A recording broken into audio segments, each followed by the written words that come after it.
guess right now we should start the show.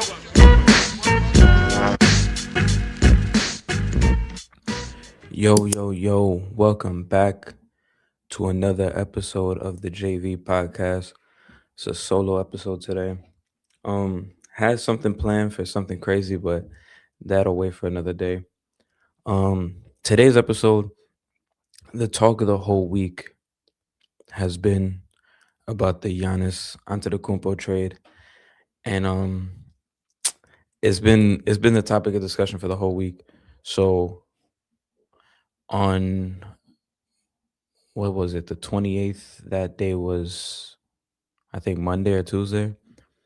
Shams reported that Giannis is ready for a new home. And I'm not gonna lie, when I saw that, when I saw that tweet, at first I'm like, all right, is he requesting a trade? Did he request one? Because the tweet was just like sources, Giannis is ready for a new home.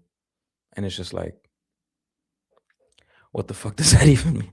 Like, you can make that tweet about anybody, but to me it still didn't tell me if he was requesting or but but if it seems like Giannis and the Bucks are leaving it open for the entire league to put out their best offers, and I guess that is fair for the league. Um, and we're hearing different reports about what the Bucks want. At first, it was like they want young talent on top of picks. Then it was something else like they want a treasure chest of picks and young talent. And then it was like, oh, we would take on a good player with salary and some picks. So it just keeps like it keeps on changing, but rightfully so. The Bucks should want like the farm for Giannis because he is, in my opinion, he's the best player in Bucks history. But yeah, they should want a lot for him, and they should want to prioritize their future after Giannis. So I don't mind them doing that.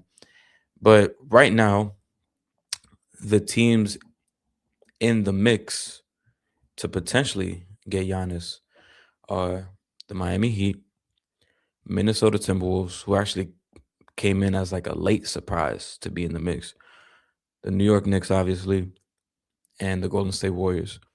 There's been some chatter that I've seen lately about the Lakers, and I think Brian Windhorst reported, oh, the Lakers could be in the mix. I'm tuning that shit out. I'm not even, me personally, I'm not considering the Lakers. I know they pulled off the impossible last year, but I don't see them doing it again. If Rob Pelinka does that, they got to give him a statue outside of crypto. I'm sorry, they just have to. Um, but these four teams, just based on this week, hearing and like seeing everything that's been going on, it feels like Golden State has taken the lead.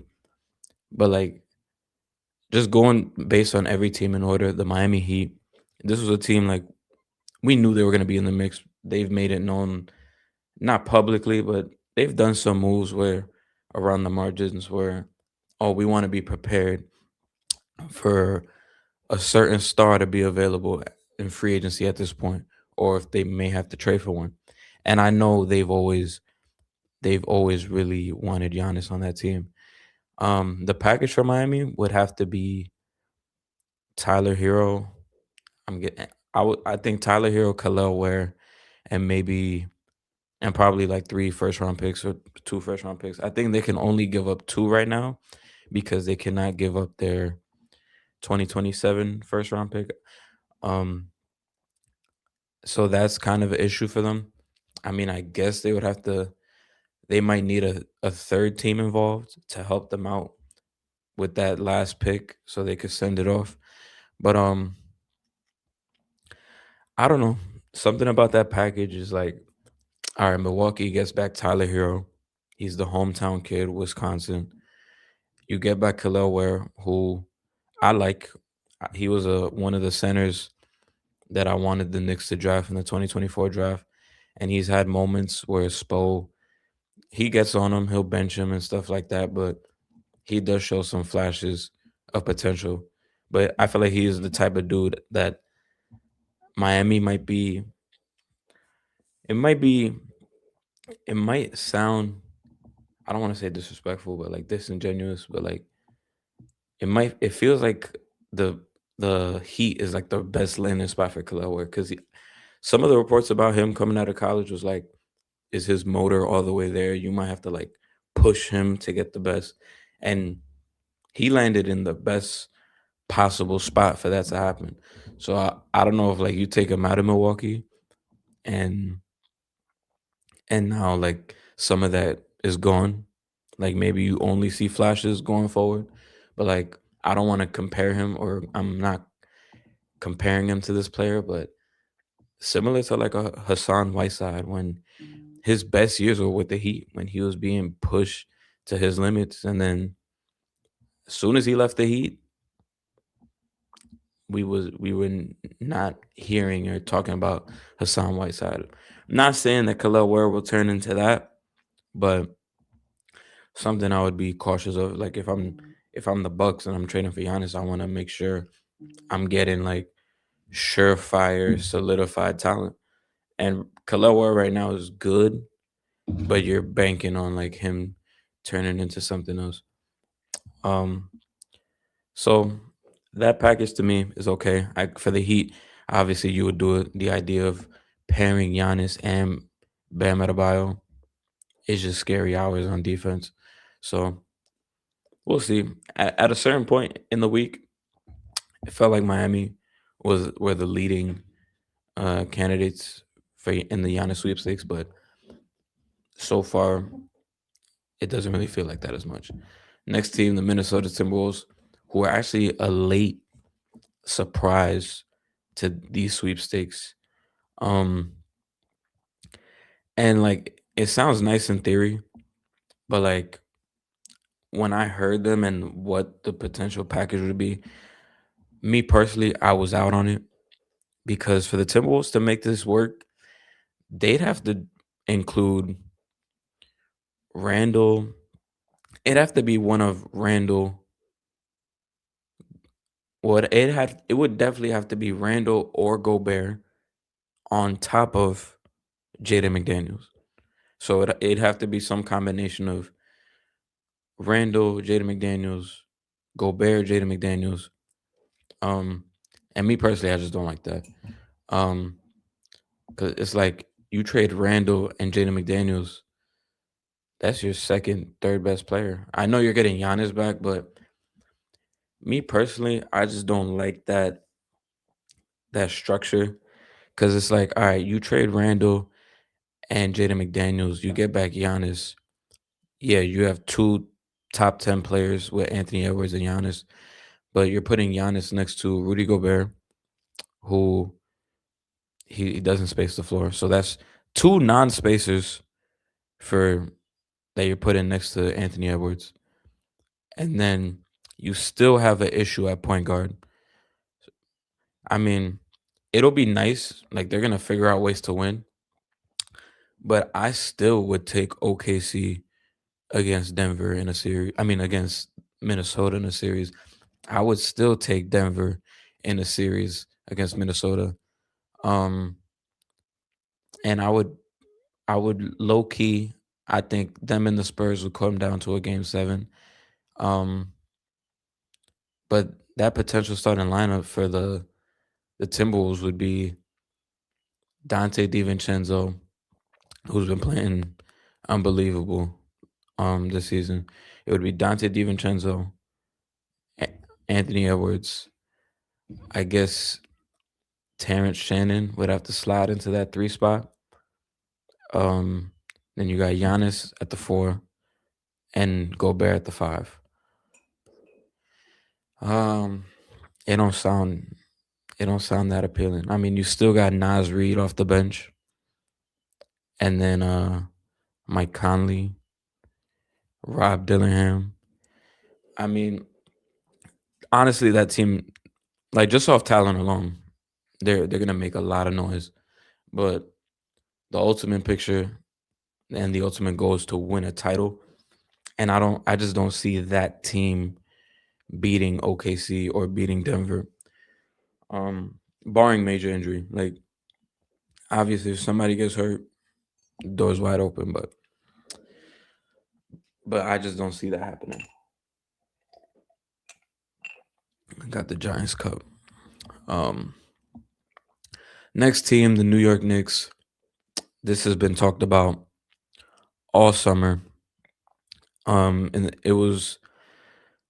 um it was just talks only between Knicks and Bucks in the summertime, just them two.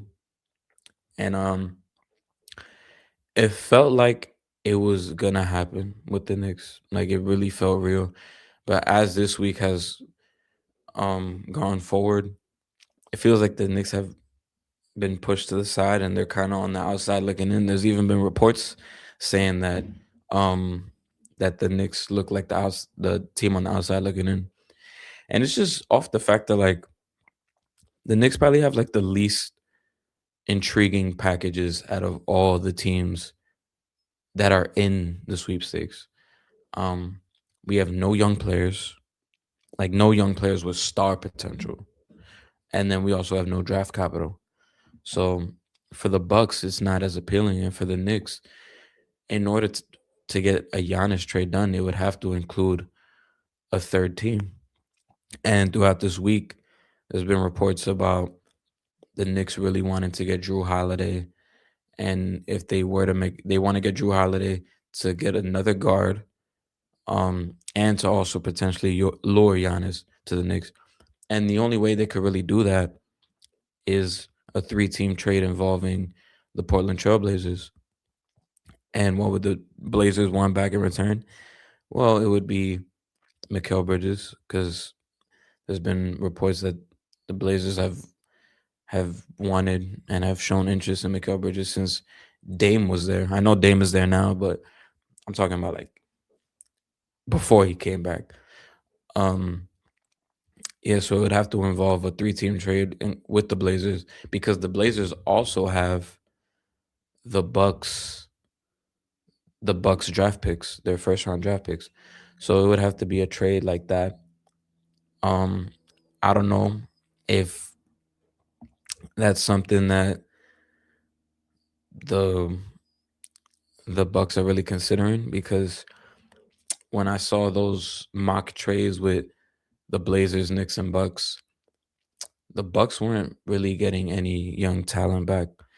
Um, the trades that I saw, it was like Knicks get back Giannis and Drew Holiday. There was a couple that the Knicks got Giannis and Jeremy Grant back. The Blazers got Mikal Bridges, and I don't remember the rest of it. And then the Bucks ended up with Cat, and a bunch. I think it was like Cat, Pacome Daddier, and a bunch of their draft picks back. So I'm like, the Bucks do get their draft pick. They get Cat, who right now isn't playing at his best, but maybe with a couple months there by himself, no pressure, he could raise his trade value and they could move him for more. I don't know if the Bucks want to do that. And then Pacome Daddy, a young player with no star potential, in my opinion. I don't know if the Bucks want to do that. Probably not. They probably want a more established young star on top of picks, which I don't blame them for doing.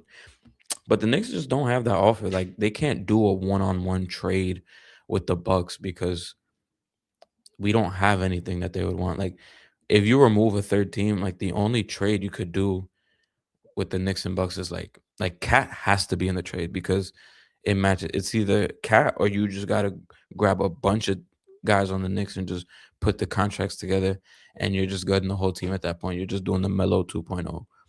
But Cat has to be in the trade because the salaries match up.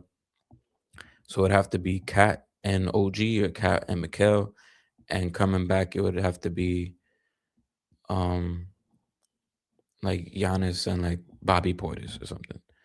And I don't see them doing that. Um Brian Windhorst did report that if the Knicks are serious about getting Giannis, that OG has to be included into the trade. And For me personally, like I don't want to trade OG Ananobi. Like I'm ready to talk about it now. I got my Josh Hart shirt. Um, I don't want to trade OG Ananobi. He just does so much for our team, and he's really taken a step up this year. And low key, like the way he's been playing this year, outside of like a little rough stretch at the end of December and early January, to me, honestly, he's low key been playing like an all star this year. Like the all star reserves come out tomorrow, and I hope he makes it. Like because he's been playing that good this year, and I don't want to trade him. I feel like he is. I think he shifted the Knicks' like he just shifted the entire Knicks honestly when that trade happened because I feel like once before he was on the team, the Knicks were like pretty good team, and then once we got him, it's like oh we got to look at this team as a serious threat now, and that started with him, and I think the only positive about trading OG in a Giannis trade is like since he does make like $40 million a year, you would have to get somebody back. Um, you would have to get somebody back in return. So somebody making that much money returning probably won't be a complete scrub. And the Knicks aren't in the second apron. I think they're hard capped out of the second apron. So they're allowed to combine salaries, but uh they can't take back a dollar more than what they put out. So if you're trading Cat and OG, most likely getting back Giannis and Kuzma or Giannis and Bobby Portis, something along those lines. Giannis and Bobby Portis, I would not mind at all. Bobby Portis was former Nick. Um, he is a dog. Somebody that I said last episode that we need more of. We need more dogs on the team. Somebody that'll get in your face when there's a fight breaking out. And we know Giannis isn't afraid to do that. So, but I think honestly, I don't think that the Knicks are really in the mix as much now. Just because all the reports I've been hearing this week, and maybe all these reports don't really mean shit, but that's just the vibe I'm getting. I think the best I think the best case for the Knicks, honestly, if they want Giannis, if nothing today is Saturday. I'm recording this Saturday, January 31st. The trade deadline is Thursday, February 5th. I think the best thing for the Knicks, if they still want Giannis, is if nothing happens, like no trade, nobody makes a move. Not saying that like everybody just stands pat, but the Bucks listen to what everybody says, and they're just like, we're not ready to come to an agreement with any of these offers, so we're gonna take it to the offseason. I think if this ends up going to the offseason, I think that's actually better for the Knicks. Because once they get into the offseason, they will have their 2033 first round pick available to be included. I think they'll have more picks or something. I don't know if it'll be more picks or just that 2033 pick, but it will be more capital that they will be able to include um, into a Giannis trade. Um, so that is something that Knicks fans should keep in the back of their mind. If no trade gets done in at the deadline and it goes into the offseason, I think that is good for the Knicks, in my opinion. I think that is probably the best case scenario. Um, and I feel like just the Knicks trading in the middle of the season right now, like as good as it sounds to get Giannis like right now, it's like a lot. Like it's a complicated trade to do right now in the middle of the season. And it's also I'm going on a tangent because I'm talking about the Knicks. This is my team for anybody that don't know, for any viewer. But like it's a lot of moving pieces. It's a big season. Like even Cat has the reports came out that he was fed up because he heard his name in the Giannis talks and it's affected his play. This is the worst season of his career since his rookie year. So you got to deal with shit like that, and then you're bringing in new players. Got to implement this Mike Brown system, and then you have like a month and a half left of the season, and then it's playoff time. So I don't know. I feel like if the Knicks were to get Giannis, it'll most likely be an off-season thing. I just don't see it happening right now. But yeah, I'll just keep that in mind. If nothing happens at the deadline, if I'm a Knicks fan, I'd be more optimistic about that. And the last trade, and also before I get to the next team and the last team, it's also conflicting right now because maybe a week or two ago, everybody was ready to trade for Giannis ASAP, ASAP, ASAP because the Knicks just look so bad. The Knicks are currently right now on a 5-game winning streak, and they've been playing good defense. Their last couple games, they've been I think they've in the la in I think in this winning streak, they've been holding teams to under 100 points. I think the only game they didn't might have been the Sixers game last Saturday that I was in attendance for. Shout out to Xfinity Mobile Arena. Really nice arena, better than I expected. Great food there. But yeah, I'm looking at the last couple games on this 5-game winning streak. Um, yeah, It was only the Sixers that scored over 100 points. So the Nets obviously take it with a grain of salt. Only scored 66 points. The Knicks only allowed 66 points. Philly 109 points, and then they played the Sacramento Kings at home, which I thought the Knicks played like shit, but they took over in the fourth quarter. Sacramento, the Knicks only allowed 87 points in that game. Then against Toronto, on Wednesday, the Raptors only scored 92 points. That was a great win for the Knicks down from behind in the first half. Came out in the second half and really laid the smackdown. And then last night, home against Portland, um, Knicks only allowed 97 points, put up 127. Um, so the Knicks, I mean, people could say shit competition like Kings, Raptors, Blazers. Um, I mean, the Raptors I got respect for. They are currently the fourth seed in the East. So I got a lot of respect for that team. And the couple times we played them, well, actually, not. We kind of smacked them the two times we played them. But I have respect for that team. Like I don't think that team is some walk in the park. And then the Blazers, another team I have respect for. I know they're currently on a losing skid, but it's a team you got to respect. Like there was a stretch in the season where they beat the Rockets back to back games. They're in a lot of games. They play pesky. So now we'll see how the Knicks fare in this next stretch of games. I hate to make this shit about the Knicks, but I want to include this somehow before I just move on to the next thing. Next stretch of games for the Knicks, we got Lakers tomorrow night on NBC and Peacock, 7 p.m. game, prime time. I'm excited to see that. Then this might be the toughest stretch for the Knicks. I'm not gonna lie. Actually, no, I might be speaking too soon. Yeah, I am speaking too soon. But got the Wizards on Tuesday, and you got in Washington. Then you got a back to back coming back home to play the Nuggets on ESPN. And then we got the trade deadline Thursday. And then we got to go to Detroit on Friday to play them on Prime. Um, so we'll see what shakeups happen. And then that's Friday. And then Sunday they got to play the Celtics in Boston.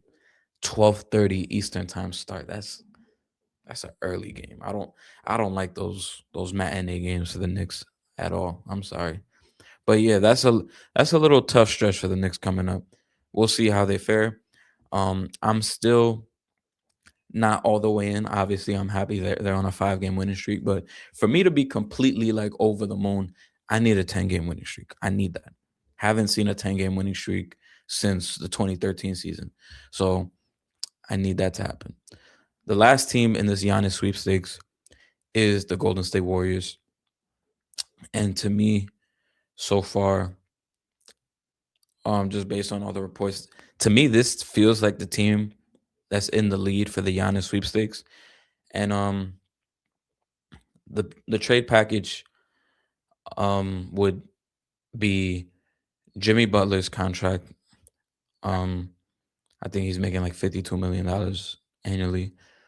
And he just tore his ACL, so he would be included in that trade. Jonathan Kuminga, so he fits the criteria of the young. Can't even say star because he has not. I mean, he hasn't gotten. He's been getting DNPs this year, so I mean now he's playing now since Jimmy Butler's out, but he'll be the young talent. He's still young. Like I believe he's only like I think he's only like 23, so he's still young. And then the Warriors can trade 3 first round picks.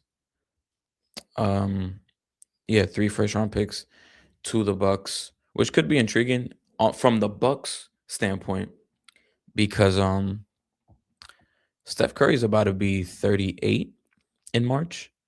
So those draft picks are gonna be in like the 2030s, and it's like for the Bucks, it's like Steph ain't gonna be there at that point.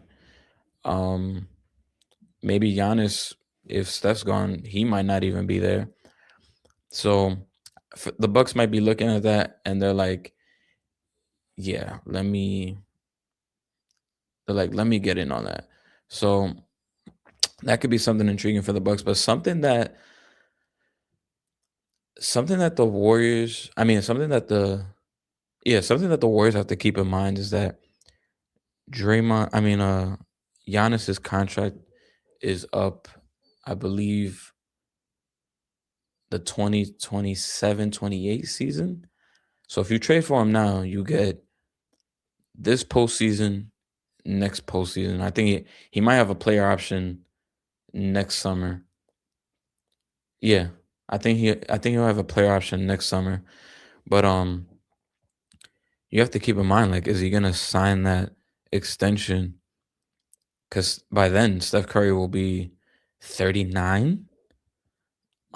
Is he gonna sign that knowing that Steph Curry's almost done? Like I'm double checking now. Yeah, Steph Curry's 37. He turns 38 March 14th. So by the time you get to not this offseason, but next offseason, Steph Curry will be 39 years old.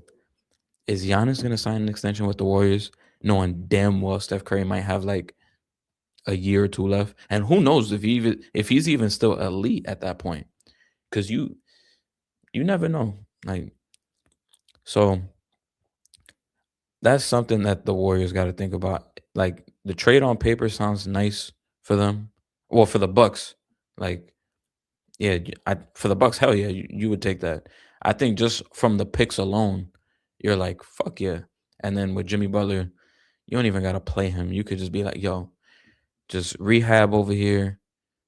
Um, maybe we'll get you back on the court. If not, we'll send you to another team and get stuff back from you or for you. And then you got Jonathan Kuminga, just let him fucking go out there, average 25 a game if he can, and then maybe move him. But yeah, for the Bucks, probably just from all the interested teams, that probably is the best package. And for the Warriors, that's just something to think about. Like I feel like if you were to make this move, you probably, I mean, maybe they don't even give a fuck about Giannis like extension. Um, because their whole purpose is probably just the Steph Curry timeline. So if Steph retires and Giannis says he wants to leave, the Warriors are probably like, all right, it's time for us to rebuild anyway. So maybe they're not even thinking about extending this like past the Steph era with Giannis because Giannis is 31 now. No, yeah, Giannis is 31 now. So by the end of next offseason, he will be he'll be 32. Yeah, because his birthday is in December, so he'll be 32. Actually, no, he'll be like yeah, no, he'll be like 33. So I guess maybe they don't care about the stuff like the post stuff and lead in with Giannis because Giannis will be 33 at that point, and you'll basically be doing almost the same thing again, but except with Steph, it'll be with Giannis, and then you'll be in a situation where like Steph is gone, Dre is gone, and it's just 33-year-old Giannis, and you just got the kids. You could also probably move Buddy Hield's contract somewhere else and get something back. That could be something that could be done as well. Like maybe you could throw in Buddy Hield's contract into that Giannis trade with Jimmy and Kaminga, and you could just tell the Bucks like, "Yo, we'll take on whoever. Just we'll do that." So there's there's definitely questions that the Warriors, I would say, have to have or have to answer before pulling the trigger.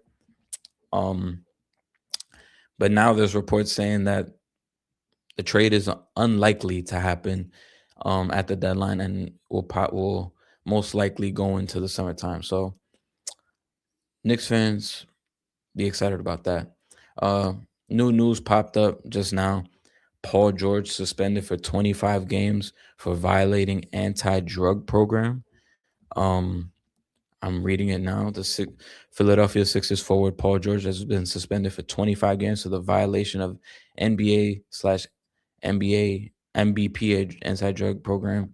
George will begin serving his suspension with Saturday's game between the Sixers and the Pelicans.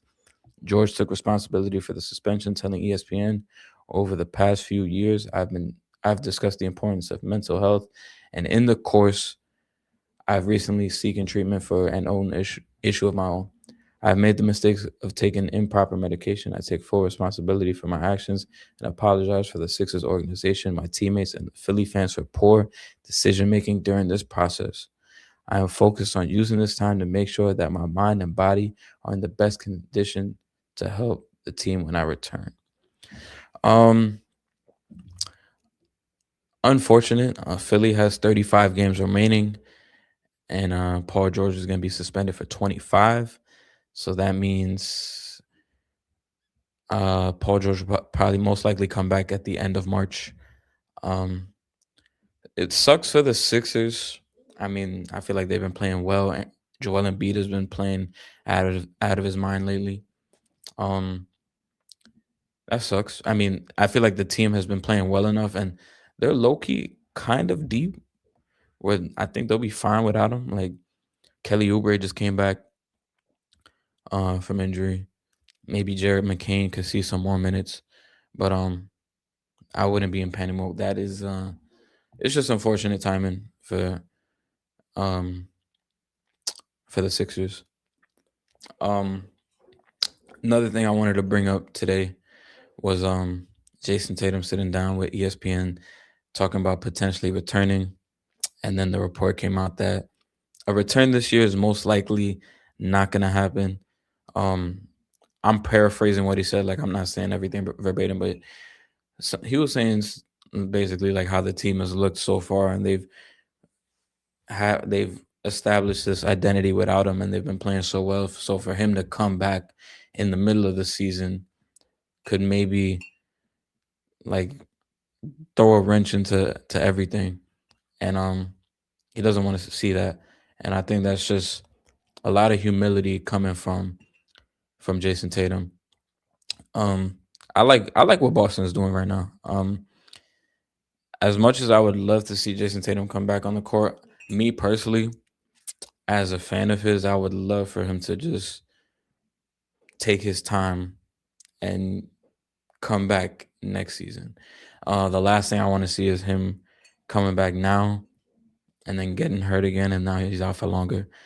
I think he's doing the best he can. I think with this rehab and these workouts and just making sure he's 100%. Who even knows if he's 100% right now?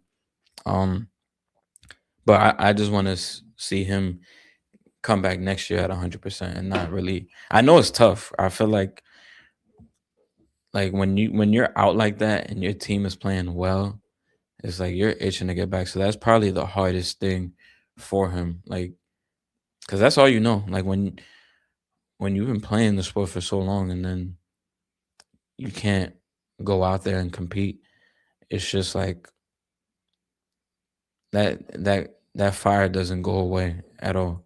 So it's tough. Like I would, if I was him, I'd be itching to get out there too.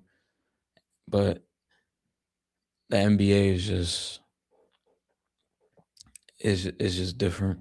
It's just real different. Um, Not only just in terms of a playing aspect, but just as a business.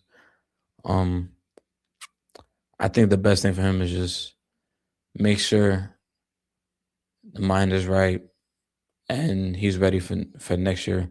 I mean, even if he did come back this year, I wouldn't be upset at him because it's his decision. But I don't know.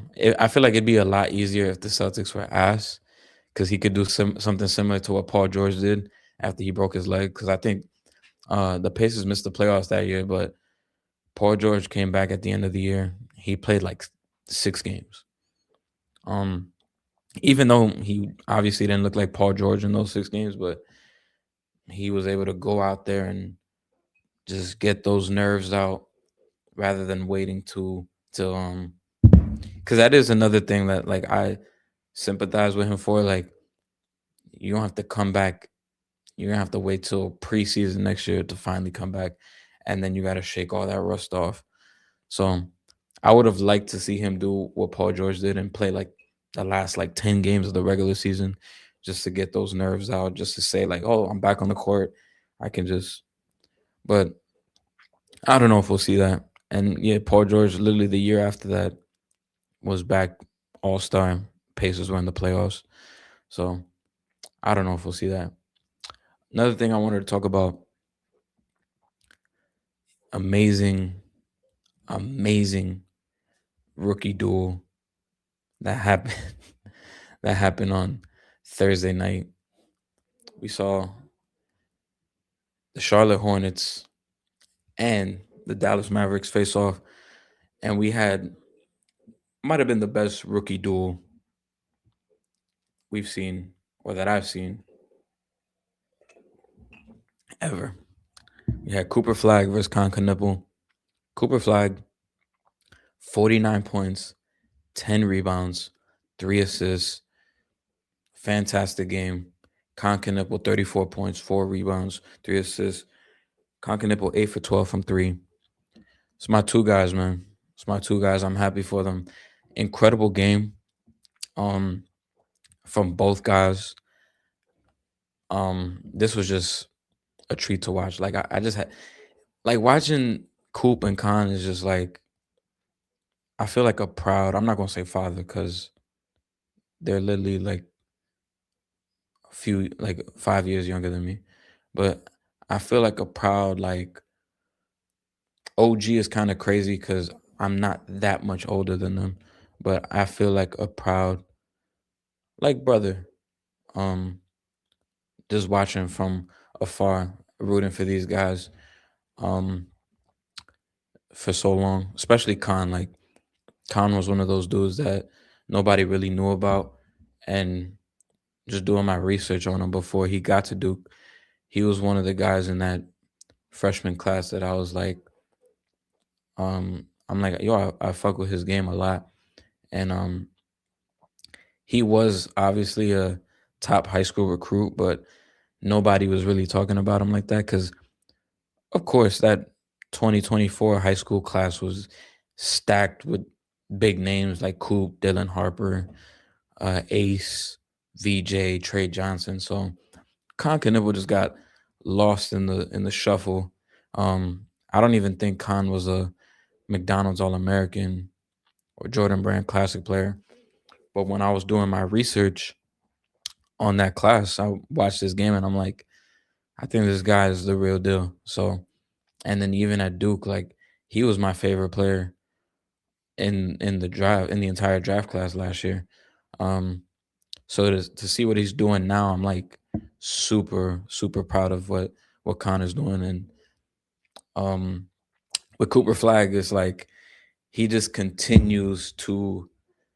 I don't even want to say surprise me, but it feels like he continues to just like prove all the doubters wrong. Like I've even gotten on here and on the pod in the past saying that I would take Ace Bailey number one. Like I was saying that when they were in high school. And then beginning of the Duke season, I was saying that I don't think Cooper Flag is this generational prospect that everybody's claiming, because I feel like that word just gets thrown around. But feels like the more that I've watched Cooper Flag in the last like year and a half, it feels like he gets better throughout the season. And we even saw this with Wemby a little bit. But for me, it's a little bit different just watching Cooper Flag a little bit more and a little bit more extensively. It feels like throughout the course of a season, eh, he just he just gets more comfortable and he just looks a lot better. He's now has had two 40-point games. Um, I don't remember if it was as a yeah, the stat had to be as a teenager, because 40-point games as a rookie. And I think Allen Iverson might have had like 4 or 5. So he has two 40-point games before turning 20 years old.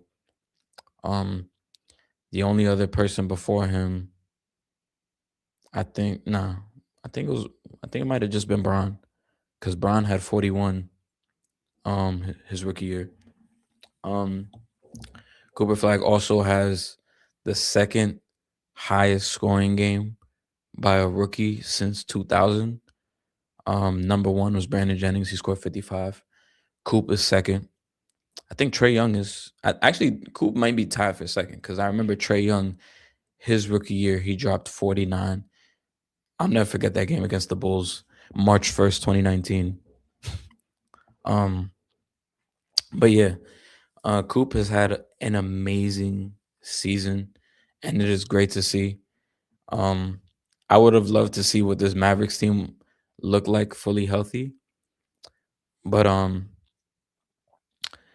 yeah, shout out to Coop. He's doing a great. He's playing great. He's having. I want to open the question up to y'all. Is Cooper Flag having the best rookie season that we've seen? Like in, I don't even want to put like. All right, I'll phrase it this way: is Cooper Flag having the best rookie season since LeBron James? I feel like you could really have that discussion. Like the only other guys, who else can you really put in that convo? Like Tyreek Evans rookie year, that was a great one. Blake Griffin's rookie year. Um, Trying to think of who else. Um, it sounds funny, but Ben Simmons rookie year. Uh, Zion's rookie year was fun. Paolo had an underrated rookie year, and then obviously like Wemby, fantastic rookie years, especially the second half of the season. But I just want to open up that question to you guys. Like, is Cooper Flag having the best rookie season since LeBron James? And I feel like you could really have that conversation. Just what he's been able to do in the league, and like some of these performances he's had um on these night to night basis, and the two-way ability. I won't be upset at people saying Wemby, um, just because how much he transformed that Spurs defense, and he's a dude that everybody was saying should have won the DPOY as a rookie. So I just want to open that conversation up because I feel like it's an interesting one to have. But yeah, Cooper Flag, he's having one of the best rookie seasons that I've ever seen in the league. And just to talk a little bit about the Charlotte Hornets, like Charlotte's currently on a 5-game winning streak, and playing really really good basketball. I really I really love watching this team. I already spoke about Khan and how he's playing. I love his game, but this team is playing really well. And this is one of those teams that, like, doing all this off-season work, you look at this team and you're like, on paper, this team is not that bad. Like, this team should not be 15th or 14th in the standings. This team is very good enough to be in the play-in. They're currently playing now against the Spurs, but they've won 5 in a row at Orlando, where they beat the shit out of Orlando. They beat the Wizards. It's a close game. I know it's the Wizards, but they beat the Grizzlies, and then they just beat the Mavericks. The next couple games coming up, they got the Spurs, which is currently going on right now. Then you got the Pelicans, Rockets, Hawks, Pistons. So they got a little bit of a tough stretch coming up, but I really like um how the Hornets are playing right now. They have a great five. Feels like LaMelo's starting to get a um better feel for the game, um playing together with his teammates. Brandon Miller's always playing good. Miles Bridges, I'm sorry, playing good basketball. Um Shout out to Musa Diabate, playing really, really fantastic basketball. And I just like the way this team is playing right now. They're currently, I think, 2 games out of the playing spot. The Bulls are currently on a 3-game losing streak. Charlotte's on a 5-game winning streak. I think the Hornets will be a playing team by the time the season's over. Um, they're gonna have to steal a spot from either the Bulls or the Hawks, and I think that's gonna happen. I absolutely think that's gonna happen, especially if the Bulls become sellers at the deadline, because I know they're trying to move off of Vucevic, and there's talks about them potentially moving Kobe White. I know the Timberwolves are interested in Kobe White, so maybe if the Bulls become sellers, they drop down in the standings. Charlotte moves up, and I would love to see Charlotte in the plan. I think it would. I just want to see this group playing in some meaningful games in April, instead of just seeing them on the outside looking in. I'm tired of the Heat, Hawks, Bulls playing fucking tournament. We need some we need some new teams in there. So shout out to the Hornets. They will be a playing team by the season's end. I'm booking that right now. Um Playing fantastic basketball. Shout out to them. And what else was going on? I guess the last thing before I get out of here, um I guess give my mid-season trades. I mean, not mid-season trades, mid-season awards real quick. I'm not really gonna dive into stats or anything. I just want to give out my mid-season awards. Um, I'm literally just going off of vibes right now. Maybe obviously at the end of the season I will have my like detailed this is why I think should have won this and that before all the awards come out. But I don't normally do like a mid-season thing, but I'm gonna just do one now. But I guess to start, uh defensive player of the year. I'm gonna just go Wemby with that. What he's been able to do on the defensive end, and how much he anchors this team. You have to give it to him. Second dude, dark horse, I would have to consider is Rudy Gobert. Just this team is always gonna have a strong, stout defense because of him and what he's able to do for this team. So he just he just ignites this Timberwolves defense. So you got to give him that shout out. Rookie of the year, man, it's tough. Like if I could do rookie of the year, I would absolutely do it. Khan and Coop, both of them. But it's cop out. If I had to choose one, I would choose Cooper Flagg. But the rookie race between them two is insane. Like they're both playing out of their minds. Obviously, shout out to VJ Edgecombe, um, having a really good rookie year. Trey Johnson shooting the shit out of the basketball. He's playing fantastic. Dylan Harper has some games, but not to the level as these other guys. Derek Queen has had some really good moments. Jeremiah Fears has played really well, but you talking about rookie of the year, like to me, the top of the top is Cooper Flag and Concanible, like by far. There was a point in time where VJ Edgecombe was like in that conversation, but to me personally, it is by far and away Coop and Con. Like it's them two at the top, and that's it. Everybody else is below them. Um, And yeah, I think that if I'm just picking one dude, I'm going with Cooper Flag. Like, I would love to see a co-rookie of the year because we haven't had one since Elton Brand and um blanking on his name right now. Steve Francis. Elton Brand and Steve Francis. So that was the last time we had co-rookie of the year. Um, but they can't just give co. I think it literally has to be a tie. It has to end in a tie. Because I remember asking like, why don't they give that out more often? But I was looking at the votes. It has to end in a tie. They can't just give it out like that. So, um, yeah. And if the season ended today, I think more people would vote for Cooper Flag. So Cooper Flag would be my rookie of the year. Most improved player for me. I've been talking about this guy a lot. I mean, there's multiple directions you can go for this award.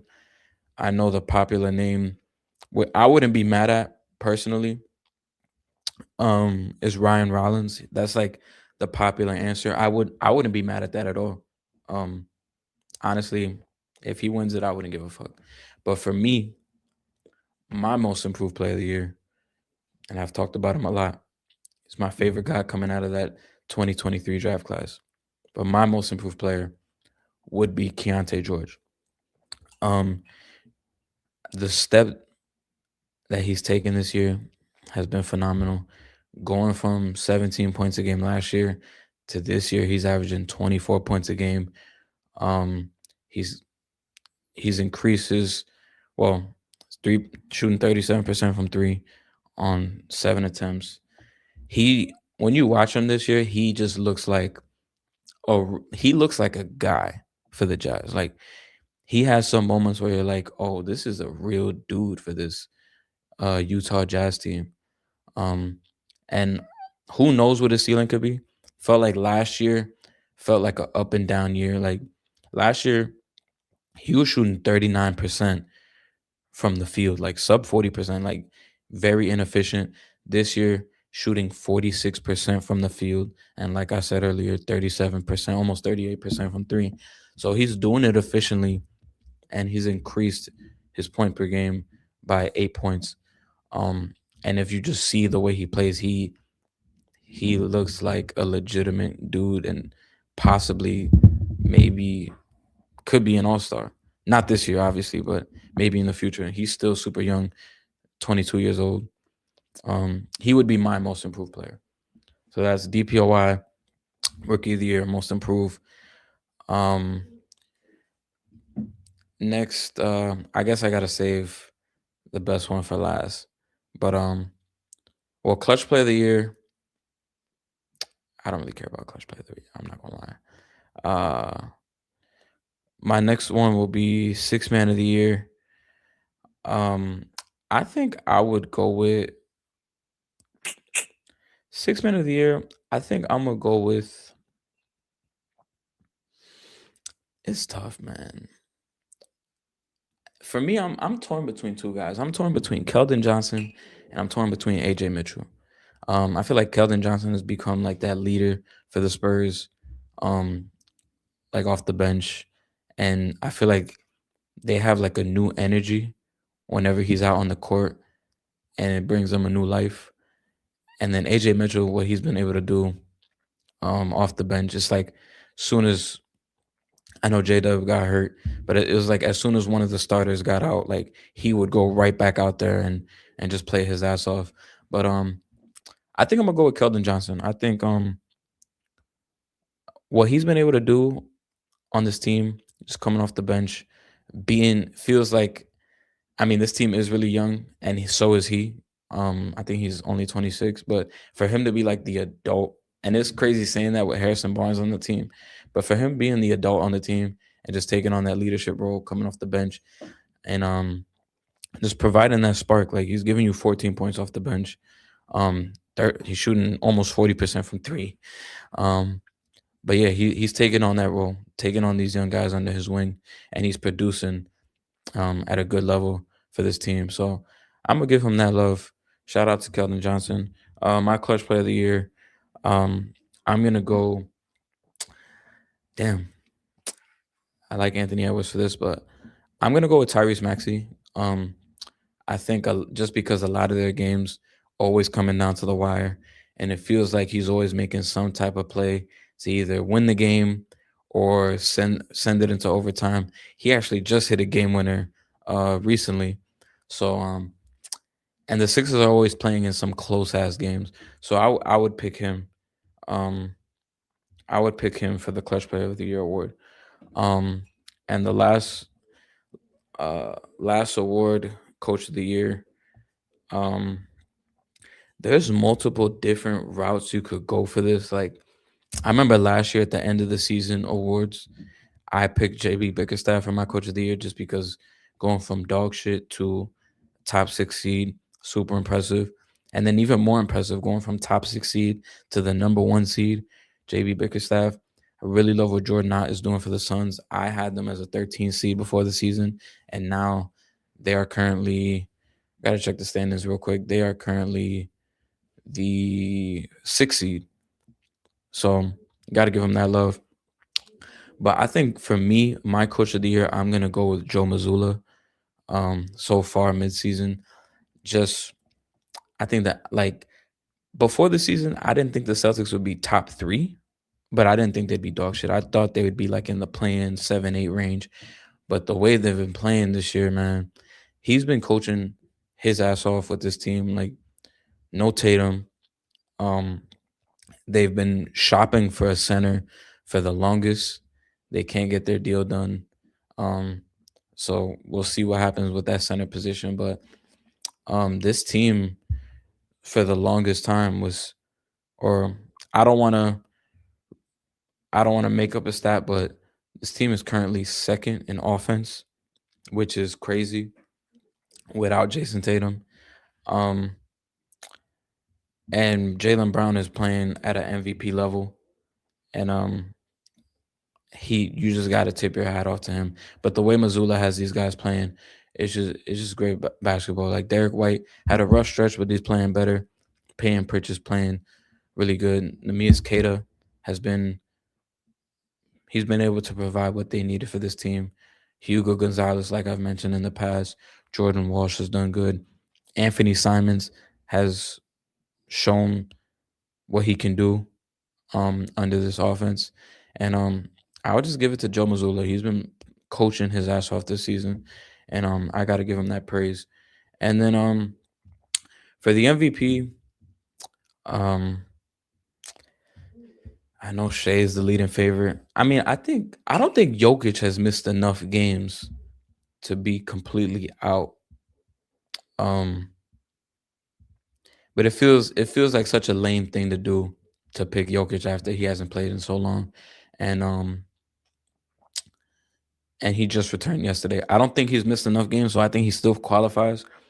I don't want to pick Shea because it just feels like um fuck it. It's my show. It's my midseason. This isn't what I'm saying should be final. It's just saying right now for the midseason MVP. Fuck it. I'm taking Jaylen Brown as my MVP.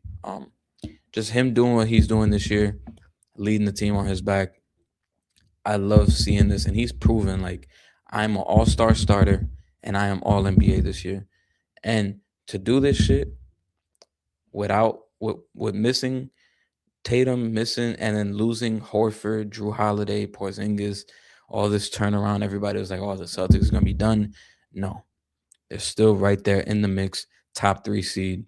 Could potentially, we'll see what happens in the playoffs, but I'm excited to continue or to see the continuation of this Jaylen Brown tremendous season.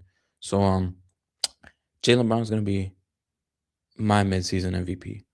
Um, but yeah, that's gonna do it for this episode of the pod. There's a lot to get into today. I wanted to do um a mock draft. So maybe I was gonna include it into this episode, but this episode would have been way too long. I was gonna have Vic on, but that could be for another day. But for right now, follow me on Instagram at the JV Podcast One. Follow me on TikTok at the JV Podcast. If you're listening on audio, please give 5 stars. If you're watching on YouTube, please like, comment, subscribe. I appreciate you, and I will see you next week. Peace.